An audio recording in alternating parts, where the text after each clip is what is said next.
Come with us into the unknown.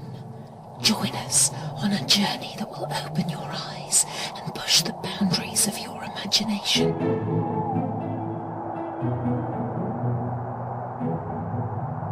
Ghostly figures, beasts of Dartmoor, aliens, and timeless legends.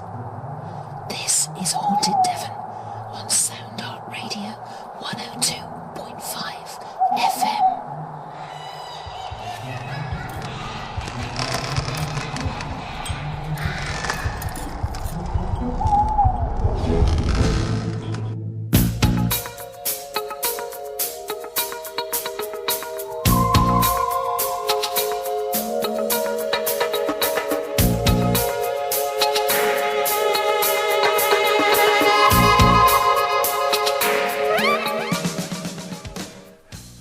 Good evening and welcome to another edition of Haunted Devon, broadcasting live from Soundart Studios in Dartington, UK.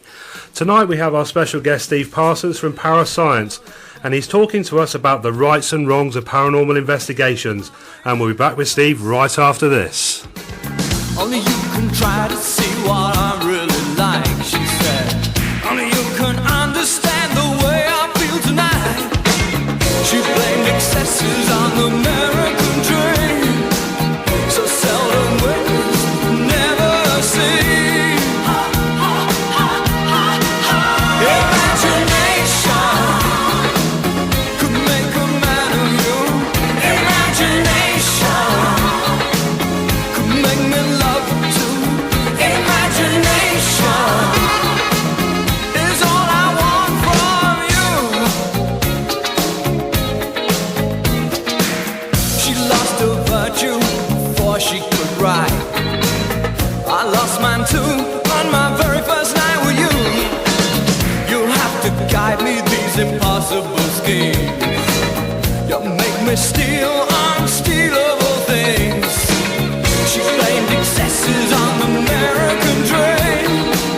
So seldom witnessed, never seen.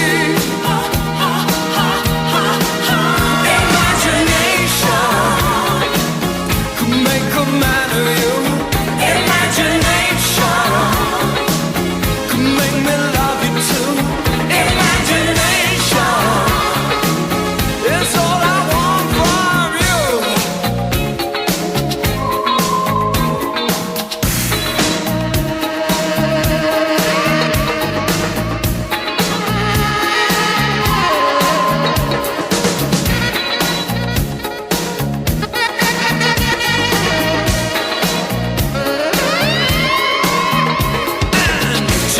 excesses on the American dream.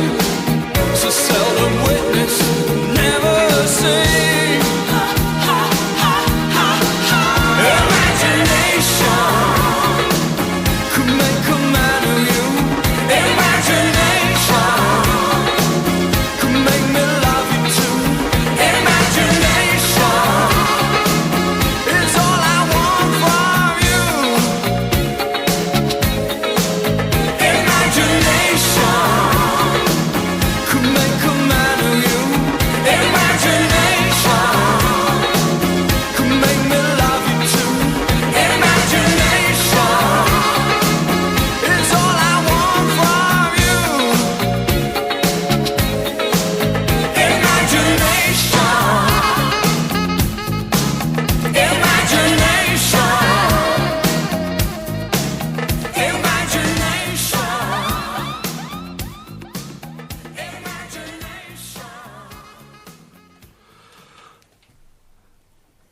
Okay then, so that was Belouis Son with Imagination, and just to say thank you to everybody for listening in tonight on Haunted Devon Radio, Soundart 102.5, live from Dartington.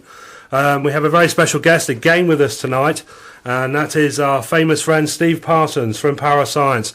Just like to welcome you for coming in tonight, and also to send my apologies for Byron. He's chickened out and let me take the helm tonight. He's nipped off for a few pizzas, but he'll be around somewhere. So welcome to the show, Steve.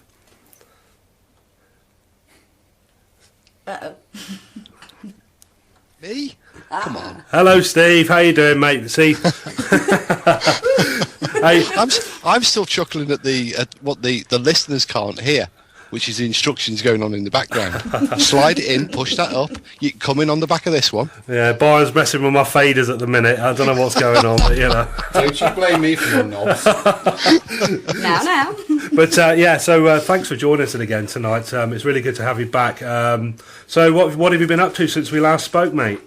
Well, it's been a very busy weekend. We've had our first paranormal ghost festival in Pembrokeshire, which I had a small part in, called Ghost West, and they didn't go with my idea of using the Village People as the event theme tune, but the event was a success nonetheless.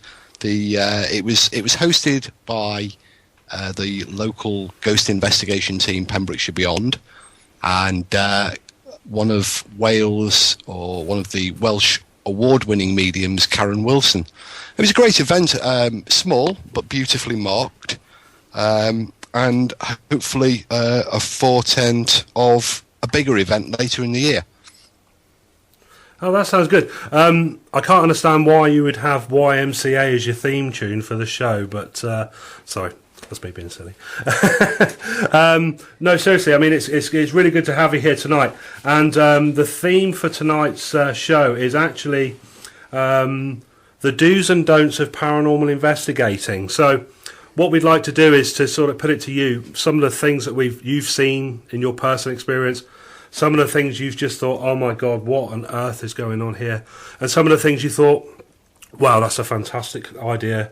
I'll take that on board. So we're going to sort of like chuck a few things at you and basically ask you a few questions. We've got Abbie on the Facebook and Byron helping me twiddle my knobs and just to make sure that I'm doing the right things. And we'll see how it goes. But so I mean, obviously you've been involved in the sort of the paranormal for many years, and I'm sure you must have seen some absolute howlers over the years. So for the first half of the show, maybe we could go through a few of those moments where you've just thought, what on earth are they doing? I mean, you started laughing already, so there's obviously a few. Only because most of the what on earth are you doing moments is actually myself.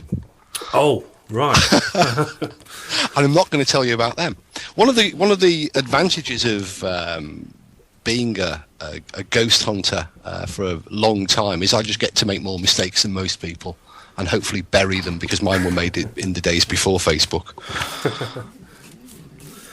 I mean, you must have gone on an investigation with another group of investigators and gone in there and thought, what on earth are you guys doing? Well, that's certainly been the case, but you don't have to mention names or anything. Oh, that's all right. You know, obviously. The problem is, some of the techniques are actually so distinctive of the groups involved that even talking about the techniques might identify those responsible. But generally speaking, I think some of the bizarre ones that I've encountered would be ashtray divination. I'll leave you. Well, somebody called me over at a haunted castle investigation to see a demonstration to the public of ashtray divination. I expected that perhaps the spirits were writing in the embers of a dying cigarette, or some other mystical thing was taking place, but in actual fact it simply referred to, instead of having a glass or a planchette, the group were shoving a heavy wooden ashtray around the table with great gusto, and ended up communicating with an evil spirit. So beware the dangers of smoking. So it was a wooden ashtray as well. That's an unusual conductor, isn't it, of energies. So who's that heavy breathing? That wasn't me. Byron. Byron's playing with his knobs again and getting excited. And heavy breathing. I'm very sorry. That was me, and I don't think it was that end. But we're okay. We'll carry on, Greg. Okay, thank you, Byron.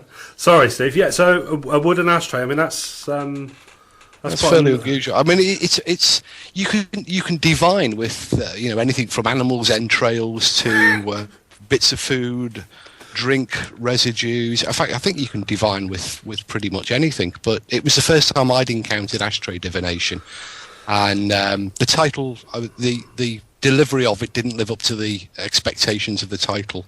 No. But it did indicate, the obvious dangers of passive smoking. That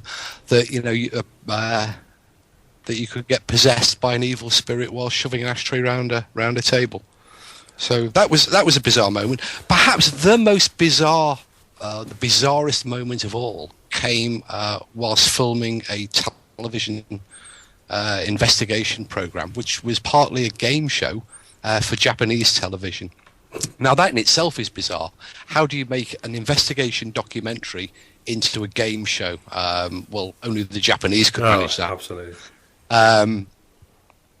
But apparently the show itself is quite popular, and each week they took a different subject and made a documentary about it, and then turned it into a Q&A game show with a studio panel.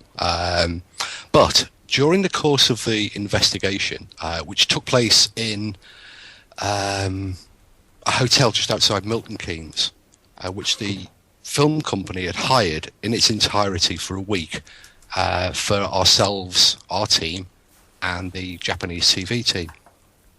And about midway through the week, the Japanese director had disappeared for the best part of an afternoon, and we were left wondering what was happening. He returned just after it had gone dark, and I was requested via the interpreter to head off to the ballroom. When I got there, I was stopped at the door by the assistant director, and the interpreter asked that I was to give my reaction as I walked in, because the director had set up a brand new paranormal experiment, and he wanted to get my response to it and also get my opinion as to the experiment. So I went in, and the room was in darkness, and the lights were turned on, and hanging from the ceiling on 2-foot cotton strings were around about 200 or 300 regularly spaced ping pong balls. Right. That was my reaction. And the microphone was pushed, the camera was pushed into my face, and they said, well, what do you think of the experiment? I said, well, I don't actually understand. What is the experiment? He said, well, as the spirit moves across, as the ghost or the spirit moves across the room, it will obviously move the balls and cause them to sway and move around, and we'll be able to see and track the ghost across as it moves across the room. What do you think of that? I think the answer I actually gave on camera was quite benign and polite, but I think inside my head the word balls certainly sprung to mind. That was the bizarrest experiment I think I've ever encountered. That's, well, yeah, lost for word, really, to be fair. Yeah, I was. 500 ping pong, 500 ping pong balls hanging from the ceiling. Well, you think of the guy actually laying these things out as well. Well, he'd been there. He must have been gone for 8 hours, and he was on his own. This was his task. He'd locked himself in this room with a reel of cotton, some sticky tape, some pins. Actually, one of the responses he wasn't expecting was the response from the hotel manager when he found 300 holes in the ceiling. Oh. Yeah, Graham, you've got me doing these bloody balls. Now what am I going to do with them? Well, the way you've been playing tonight, you've been playing me your balls all bloody week, I think. But yeah, so, I mean, that's kind of, yeah, I'm a bit lost for words really on that one at this moment in time. I mean, that is pretty darn freakish. It's stranger than the one I've experienced. Yeah. That was down at Pengerset Castle when someone decided they were going to play Stairway to Heaven to try and get activity going. I thought that one was pretty odd. Yeah, watching Wayne's World too much by the sound of it. I was going to put a sign on the wall saying no stairway. Yeah, just like it. So, I mean, yeah, I mean, that is a pretty weird thing. I mean, go on. I think a lot of these experiments, though, and increasingly, if you go through YouTube and some of the investigation groups' websites, the experiments are becoming increasingly bizarre. We've got the laser grid, which is quite new, which is creating some sort of miniature discotheque inside the location. And I think that's actually not that dissimilar to the ping pong ball, or indeed other experiments that seek to fill a space full of some substance and see if the ghost or the spirit will move that. But the laser grid is one of the more novel new uses of technology. We've got, of course, the human pendulum, which I over the weekend I witnessed for the very first time. Obviously, I knew about it, I'd read about it, but I'd never seen it done, and I always had visions that the human pendulum rather involved hanging some poor member of the public or unsuspecting ghost hunter from the rafters and swinging them to and fro. Fortunately for those on the Ghost West investigation, that wasn't the case, and instead the spirits were, well, I'm sure everybody knows, the spirits were simply called upon to push or pull or manipulate a member of the investigation group in response to a series of questions that were put to them. So that was quite an unusual one. I'd never come across that before. I had one or two questions, standing people alone in the dark, then yelling at them to move forwards or backwards. I wasn't terribly surprised when they moved. But what was interesting was the method of choosing the person involves asking the spirit to select the person with whom they wish to communicate. And this is done by, as they're standing in a circle, asking the spirit to move the chosen one.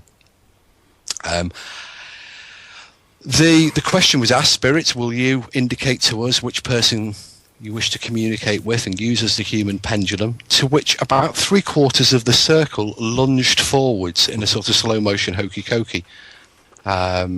And once one person was eventually selected, it was sort of like Paranormal X-Olympics. There was some murmurs of disappointment and nervous relief as one person was selected to go into the middle and become the human pendulum. But throughout the entire experiment, as the pendulum, the spirits were obviously feeling very generous, or there was multiple spirits, because in response to the question and the human pendulum moving, throughout the experiment, around about half the people in the circle were also moving in various directions. Yeah, I mean, I have to confess that I have been involved, or certainly been witness to one of these human pendulum experiments myself. And, it's quite a surreal experience. But, I mean, with regarding to sort of things like these laser grid type things, do you find that for the part of it, that paranormal investigating can actually be quite a boring occupation, in that you spend an awful lot of time sitting in a dark room with lots of people sat there trying not to say anything to keep a controlled environment, and all of these things are almost created or invented to just keep people from actually dying of boredom on an investigation? Because, for me, that part investigating can be quite a long, long night for me. What about yourself? Well, I agree that how do you make measuring things that exciting? But in terms of investigating spontaneous cases, it actually isn't about sitting in the dark, being still and staring blankly into space in the hope that something will happen, because inevitably the only thing that will happen is that you will either hypnotize yourself or fall asleep. Yeah. We operate a system where people work together in pairs, and they rarely have the lights off, and they rarely sit in silence. In fact, we actually encourage them to talk quietly, freely between themselves, to read books, to get on with normal stuff in order to keep awake and keep alert.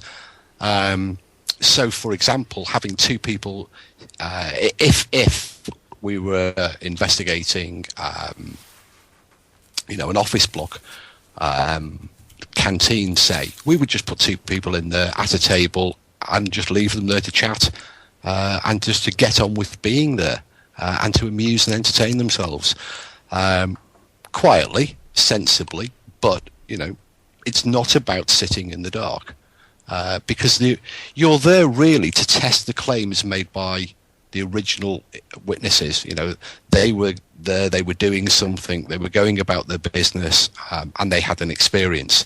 Invariably, it's almost always the case that the person who reported having or reported seeing the ghost wasn't ghost hunting. And so being there at 3 o'clock in the morning, ghost hunting, i.e., sitting there armed with a camcorder, a torch, a laser grid, in complete darkness and complete silence for 40, 50 minutes is not the way to do it. And you will have an experience, but it'll probably be dreamlike. Yes.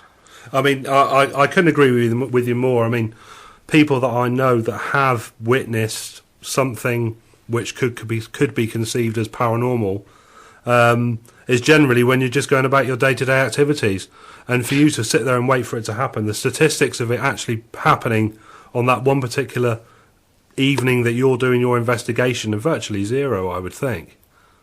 Well, here, you've raised an interesting point there, coincident with, you being there, having an experience. And in recent years, say in the last 10, 15 years, you take a venue like, for example, Bodmin or Woodchester, where almost every weekend throughout the year, so 50 weekends a year, say, there might be 20 or 30 people at that location, most of them armed with a night vision camera or a digital camera or a sound recorder. What we don't have from all of those thousands of man-hours in haunted locations are coincident encounters. People walking around the corner and bumping into the headless ghost. Mm-hmm. Where is the evidence from all of these people who are there all of the time with the right sort of technology? It does make you question, what are ghosts a real experience?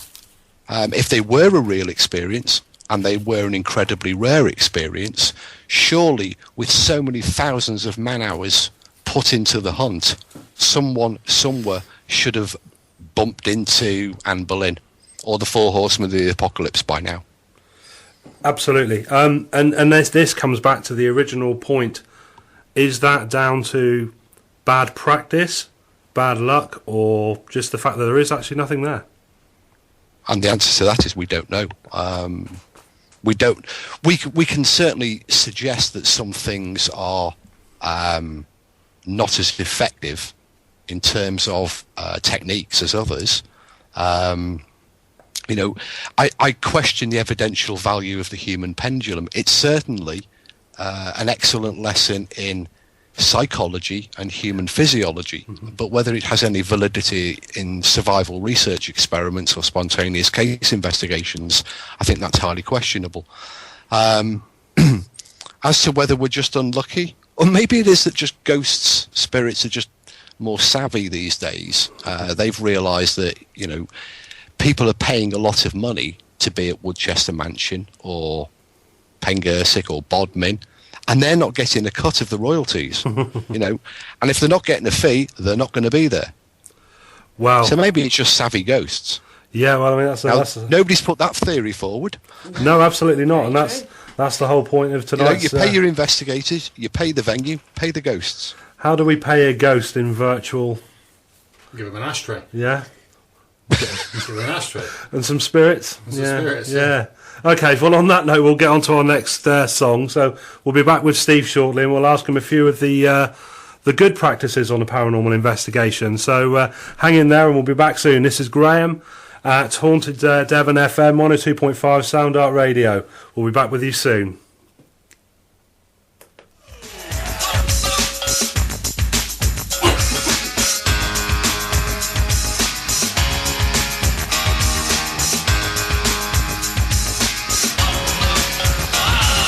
Burden me with your questions.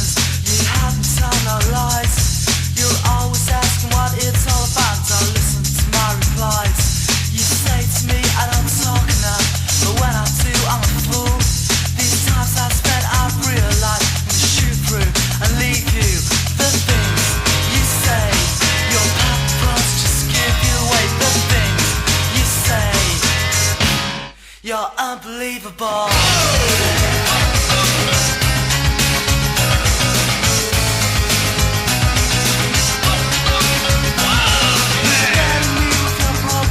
But tell me more than mine.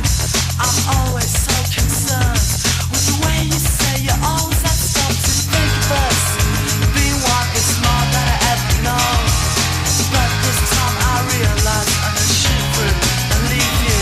The things you say, your purpose just give you away. The things you say, you're unbelievable.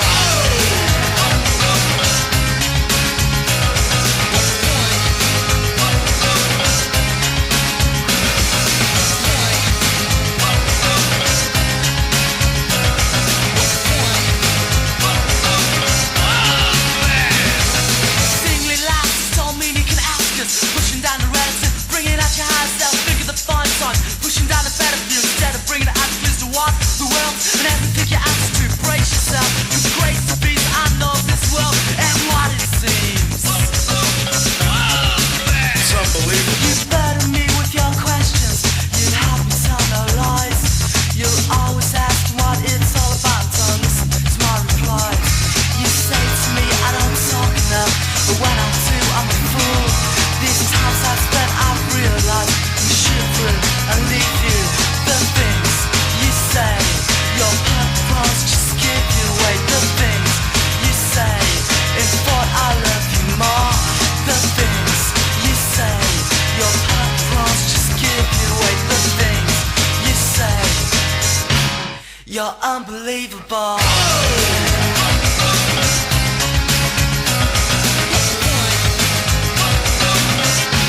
You're so unbelievable.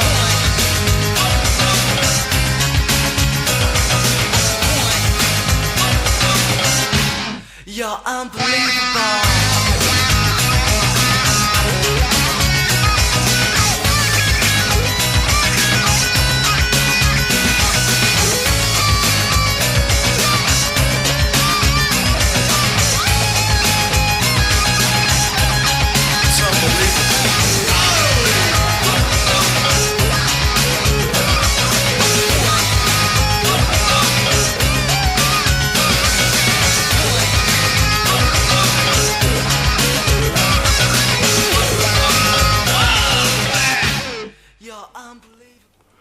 Okay, so that was EMF with Unbelievable. And just to let you know, this is Graham at Haunted Devon FM 102.5 Soundart Radio.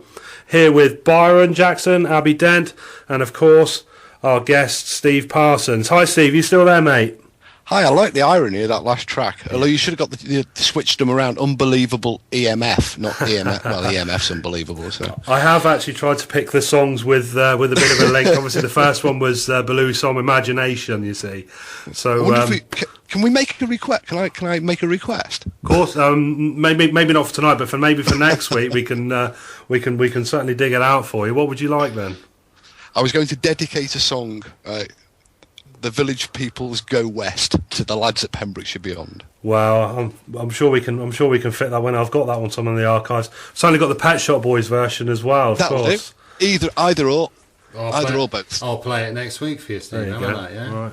Put the request in. Excellent. So, well, I'm gonna chuck you over, Steve, to Byron and Abbie now, and we're going to talk about the good practices for a paranormal investigator. So, basically, we've obviously covered some of the weird and the wonderful, and now we'd like to talk about what should a paranormal investigator really do before, during, and after the paranormal investigation. So I'll throw you over to Byron, mate. Oh, okay, Steve, it's a pleasure to speak to you again. Thank you so much for joining us tonight. Stop cringing. No, it's fine. I tell you, the panic here is, I mean, Graham's been like a little swan. He's been all graceful on the top, and his little legs are paddling like, goodness underneath. But I've been paddling too, and I'm sorry I twiddled the wrong knob there. Sorry about that. That's all right.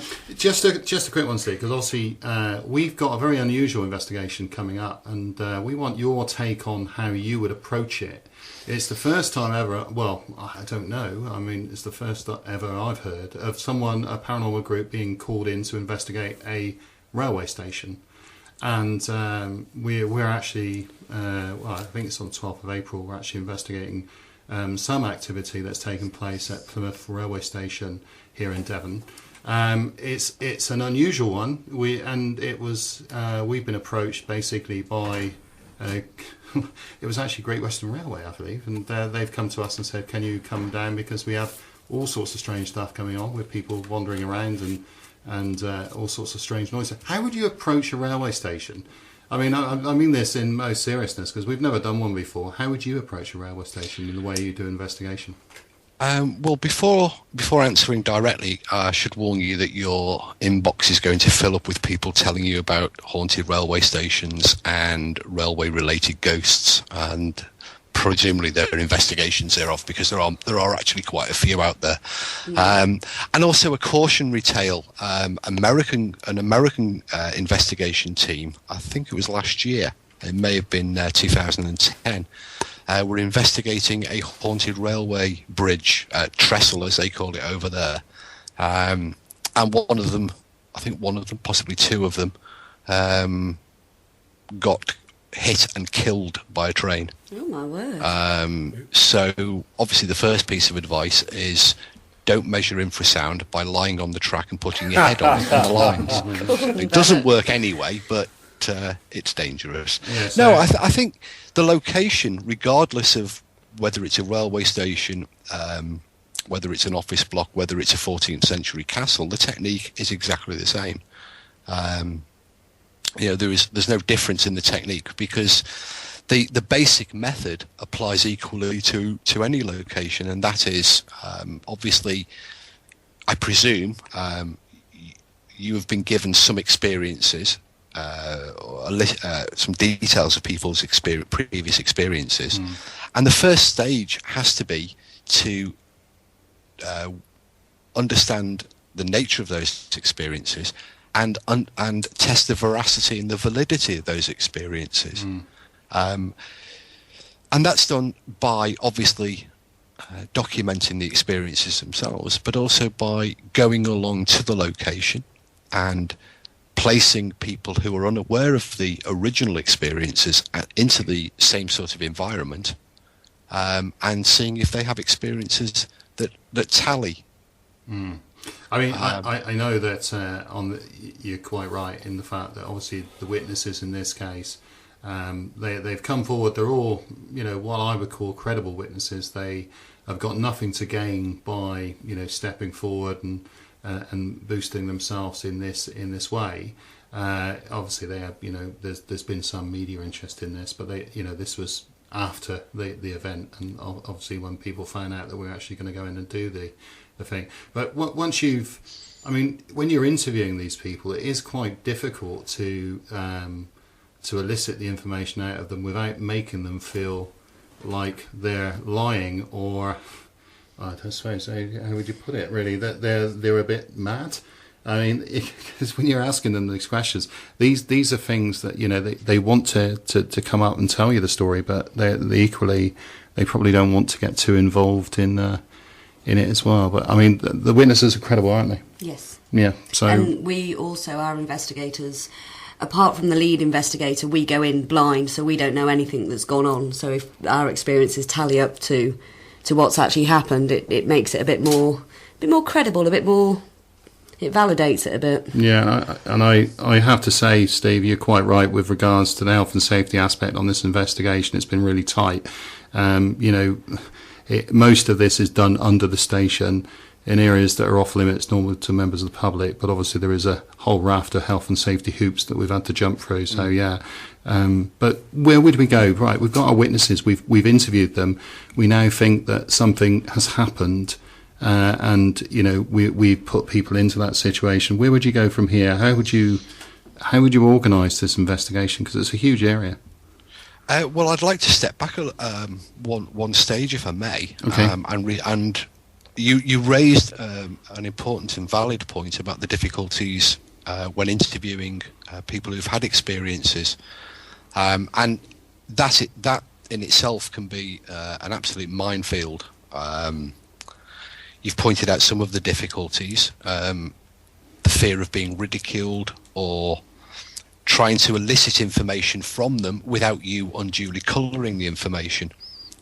Ciarán is more of a specialist in interview techniques, but obviously my role as an investigator, I have to talk to very many people who have had experiences, and the responses from the individuals vary dramatically. Some people will gush forward a whole heap of information about their experience, about the experiences that they had several years ago, about somebody else's experience, and you have to actually develop a line of questioning that slows them down and brings them back onto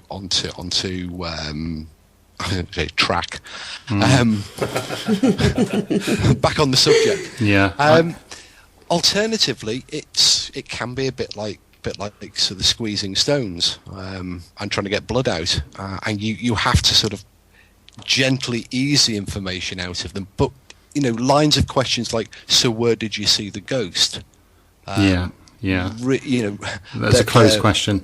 Yeah, they are a very closed question. Yeah. And Ciarán always talks about multiple questions as well. And I don't think I'm spoiling the September training day when I illustrate the point by saying one of his, which is, how long have you lived here and do you like the neighbours? Yeah. And that's a question that readily trips off many people's tongues in a conversational sense, but it is actually a dual question. And I think that when you are interviewing, people tend to respond in what's called as peaks and troughs. So they'll remember the major incidents, so they'll tell you about all these major things. But there may be in between time a whole trough of information where you can elicit more information from them about the incident they've had. So it is about going back to them and stapling them back to the incident. Like in this occasion, there was a witness that witnessed, he was on duty one night and he heard dragging coming from one of the areas of where he normally works. They've heard whistling. People aren't in the area, and these guys are generally not very. They're not happy with things that have been going on. So we've not been there, so we don't know. But yeah, it's sometimes difficult to get that information from them. But you're quite right. Getting that information is crucial.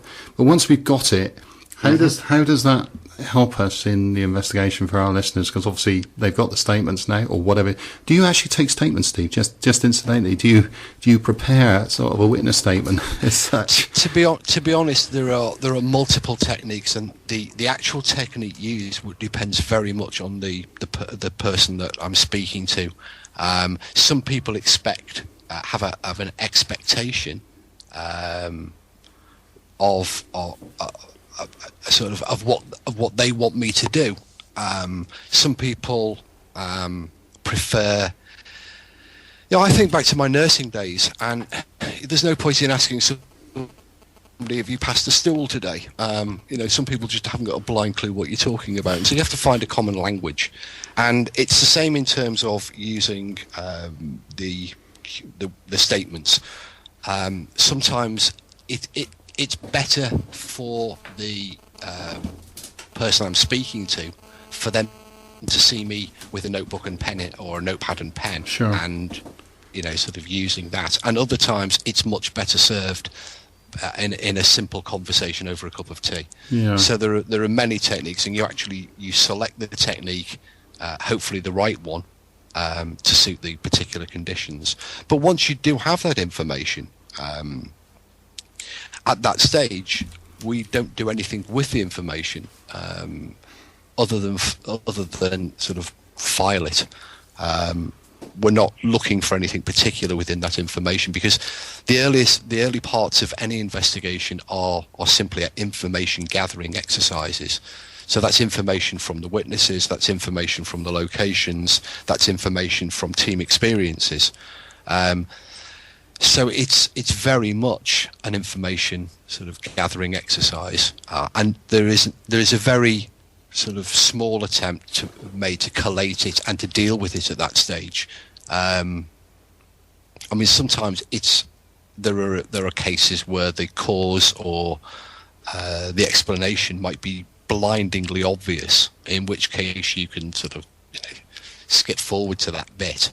But the earliest part, you've spoken to the witness, you've got that raft of information, that's fine. put it to one side. You then would take equipment, the team, the history information, further research that you might be able to do, and collect as much information as you can.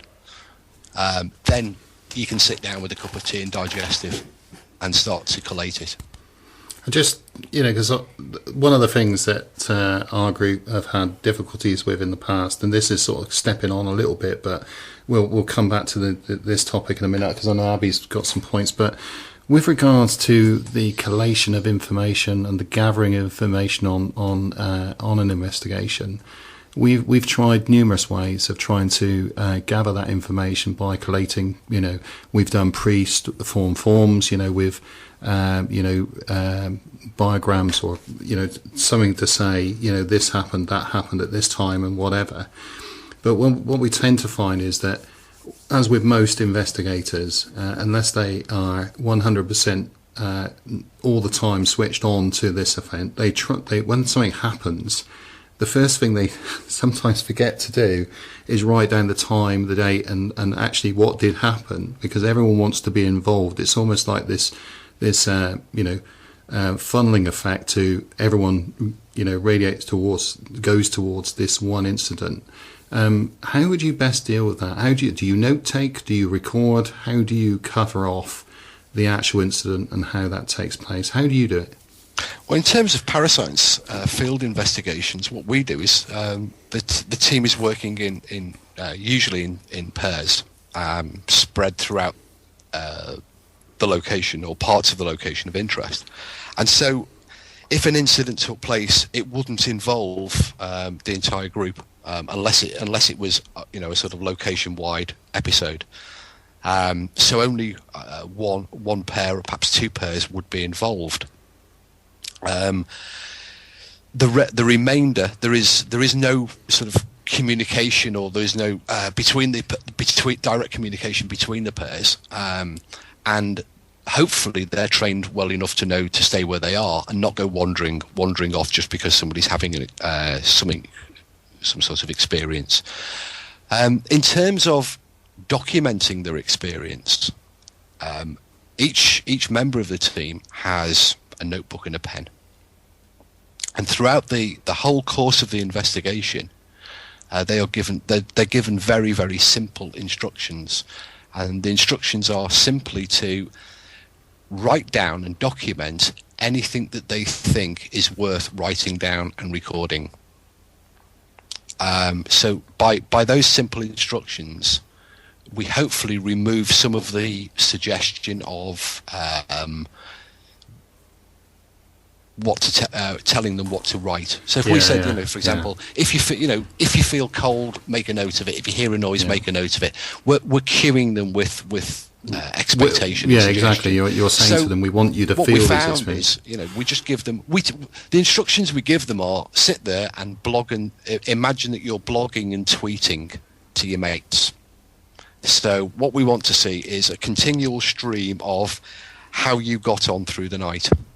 It makes for a much more detailed and accurate report as well at the end. The information can be, as varied as they like, and it is varied. We get people telling us how hungry they are, how sick of me going on at them on the radio they are, how they wish that they were somewhere else, how they wish they hadn't had the pizza earlier, how Anne Boleyn just walked up to them, how they nearly fell asleep, a whole raft of different things. But what we're building is information about the location and about their experience within the location, and also Anne, who is my co-coordinator. Anne is a trained psychologist, qualified psychologist, and she's able to get useful information about the individuals within the team. And so we're sort of using ourselves as human guinea pigs throughout the investigation process. And it is useful information. We know that in the past some team members have had a higher propensity than others for having or experiencing audible phenomena, or smelling things, or feeling temperature changes. And that's useful information in terms of then taking them to another location and perhaps using that information You know, they may have more acute hearing, or they may just have some sort of, you know, inherent belief that they're hearing things. Everyone's different. That is true. Yeah. So you need to know and understand the investigators as much as you need to know and understand the location. I think that's a valid point, Steve, because I know that in the past, as you said, we've been guilty of the fact that in the past we've gone through the preformed ideas. You know, sign here if you've heard this, sign here if you heard that, or, you know, if you get this, that and the other. So you are more or less subjecting to them to, you must come away with a sheet filled. It's a checklist, isn't it? And we've gone through all of them, you know, but equally, you know, in the past we've used notepads, and the notepads go in and they're empty. They come back and very often they're empty. But I mean, you know, sometimes, as people have told us in the past, well, nothing happened. You know, absolutely nothing happened, so we didn't write anything down. But a lot of times there are little things that they could write down. And I mean, even if it was just a paragraph, it really does make the picture. Well, we had exactly the same. I mean, when we were piloting lots of different techniques to get information from people, you know, we went through notebooks, we went through the proformas, we went to giving everybody tape recorders and asking them to dictate their experiences. And we had those times where you would give out, you know, notebooks and you would get a blank notebook back, or you would find on the, you know, the location form nothing to report. So we talked to the team about, you know, with the team we devised the current method, which suits the team and suits our aims as a team. But we you know, we sort of made it clear to them during the process of team membership that you cannot write "nothing happened, nothing to report" unless you were dead, and even that's interesting. So it's not possible to sit there and have no experiences whatsoever. I think our group's favourite at the moment is I concur. I have nothing else to add. Yeah, thank you very much for that brilliant report. I concur with everything they said. Is a standard phrase. And I know Abbie had a few questions. I do, but I just wanted to add one thing we have done in Haunted Devon at the past is in the middle of investigation, we have like a video diary. So if anyone has experienced anything, their statement is recorded there and then. Anyway, back onto the EMF, a hot topic of Facebook is, Steve, what is your position on K2 meters and using them to communicate with spirits? Well, I know that a lot of investigators, both here in the UK and in America, are great believers in the idea that spirits can communicate with machines. The idea isn't a new idea. Edison Tesla wrote a patent over 100 years ago describing his belief that it would be possible to build a radio device to effect the same. So this idea of spirits as an energy being or an energy force affecting an energy detector might seem feasible, might sound plausible.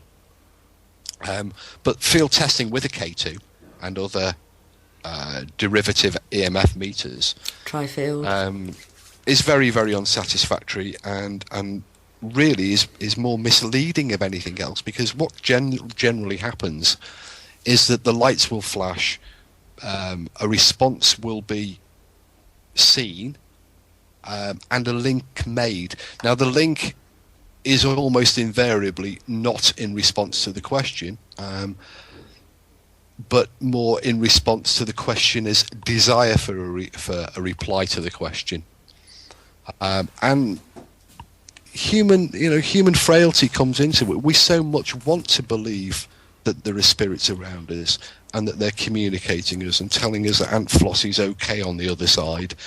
I remember up in Edinburgh during an investigation up there, when a couple of skilled investigators, competent investigators, came up to us armed with one of these new solid-state camcorders, and on the back of which is a red flashing light that flashes fairly randomly to indicate when data is being written to the memory card.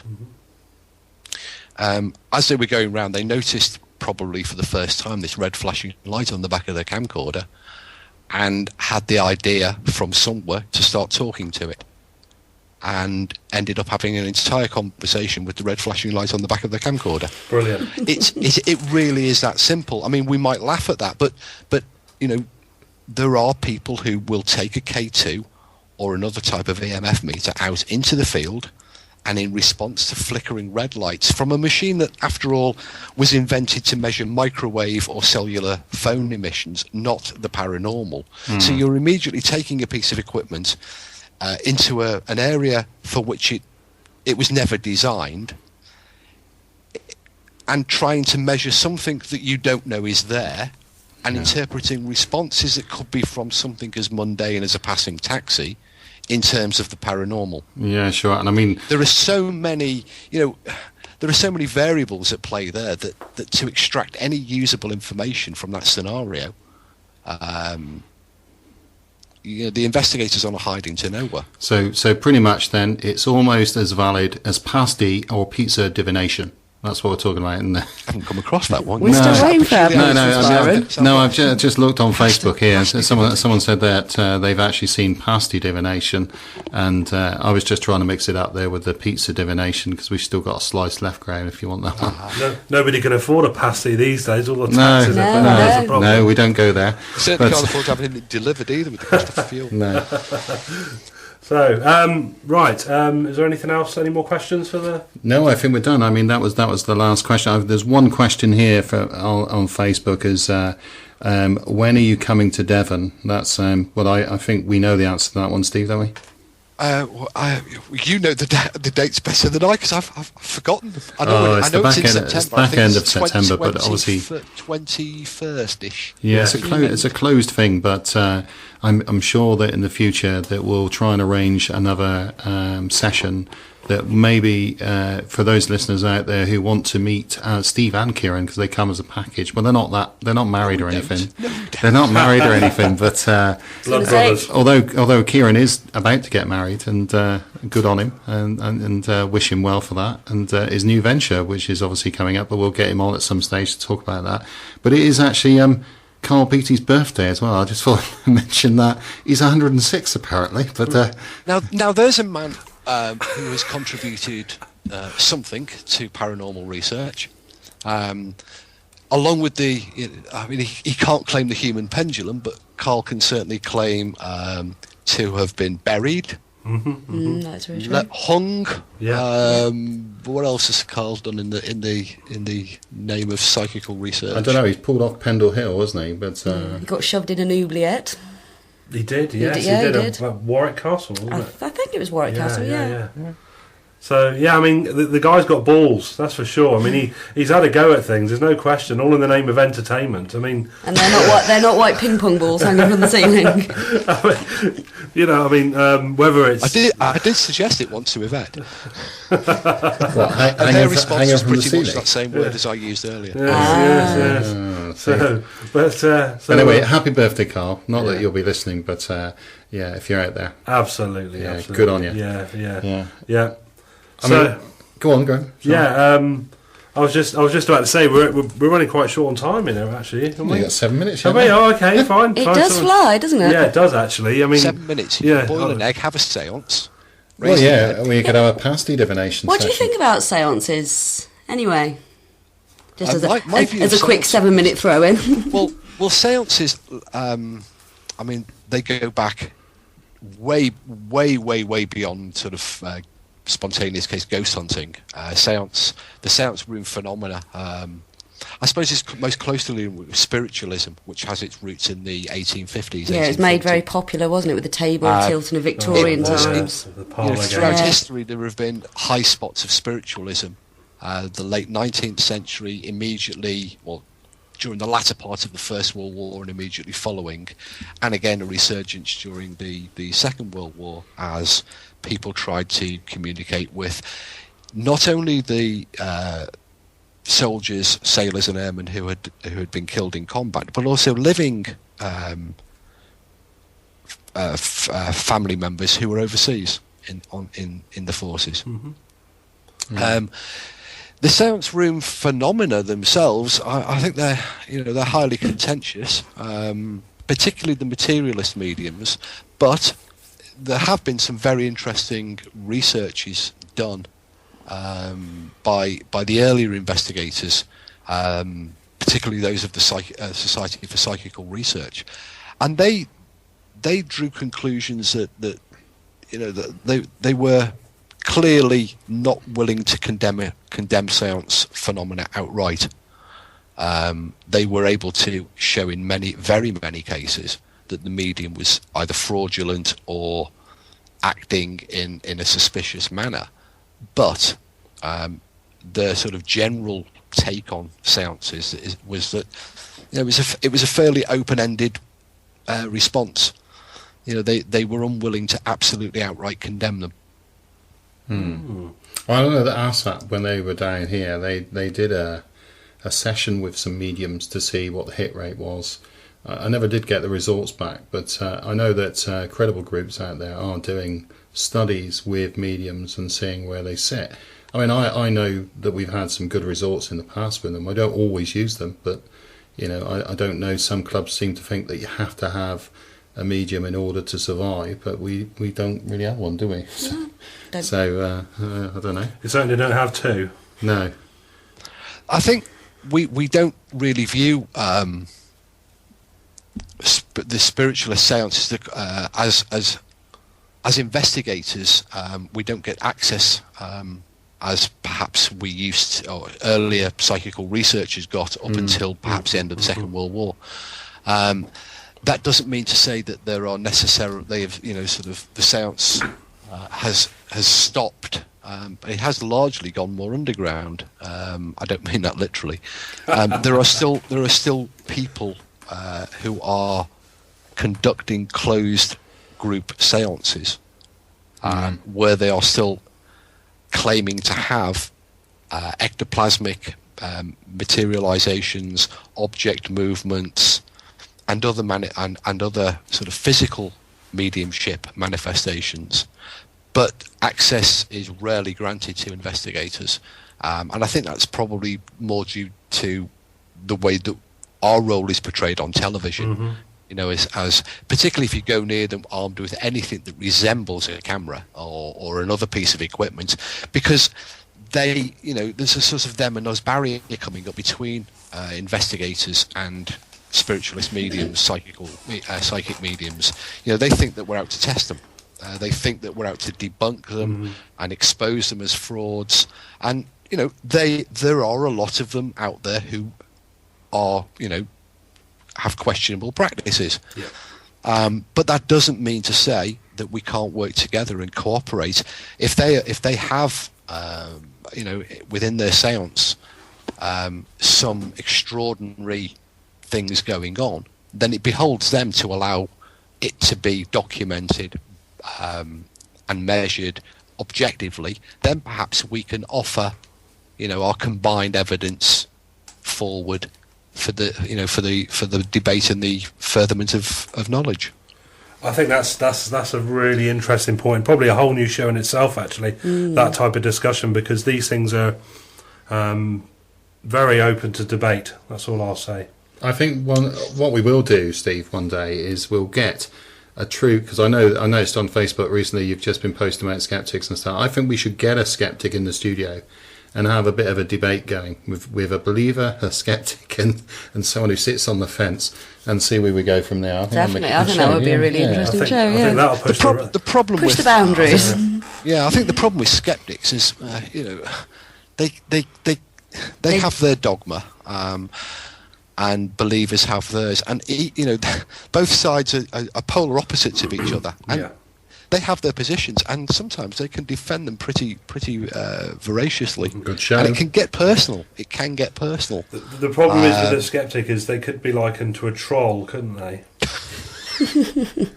Really? Well, what are you trying to say? I'm talking about the internet troll, the one that likes to just cause the argument, basically. That's what you mean. I thought you meant like the big pink hair thing. Yeah, as I said on Facebook earlier, I think the one thing about skeptics is they do love is blogging, endless blogging, and telling everybody how how they're feeling and how everybody else seems to be wrong, and our methods are wrong and our techniques are wrong, and sometimes I'm sitting and reading them, and some of them make very valid points, and I find myself in complete agreement with almost everything they say, until it comes down to the point of the desire is still within me to say, get out and do it. Yeah. Don't just talk about it. That's it. I mean, you've got to have an open mind, whether you're a skeptic or a believer, when conducting a paranormal investigation. Otherwise, you're going to have an experience, someone closes the door, oh, it's a ghost, or, something will happen, it's just the wind.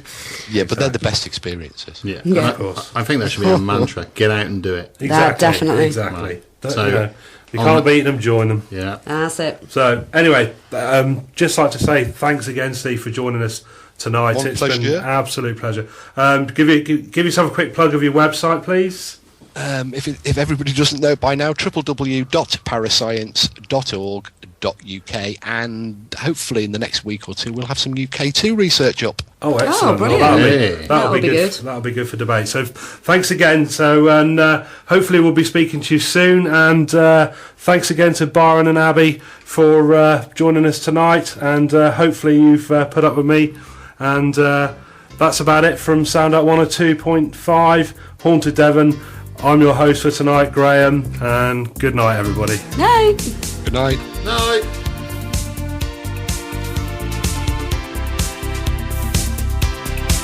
I've been walking in the rain just to get wet on purpose. I've been forcing myself not to forget, just to feel worse. I've been getting away with it all my life. Getting away. However I look, it's clear to see that I love you more than you love me. However I look, it's clear to see I love you more than you love me. I hate that mirror, it makes me feel so worthless.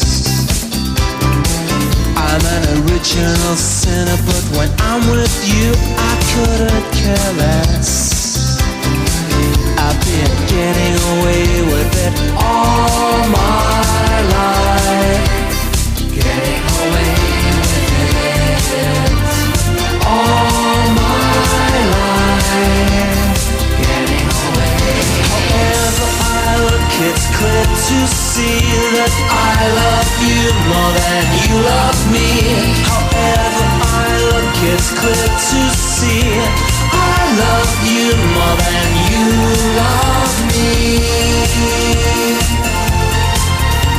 I love you more than you love me.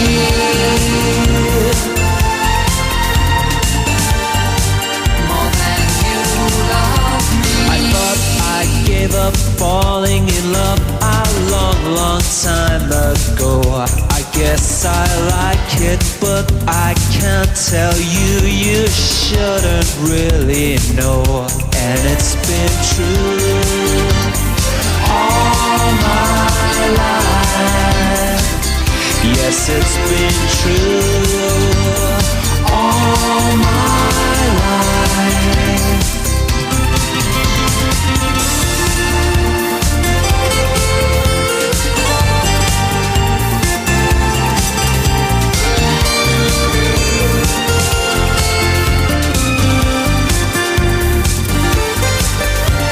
Talking to myself just to suggest that I'm selfish.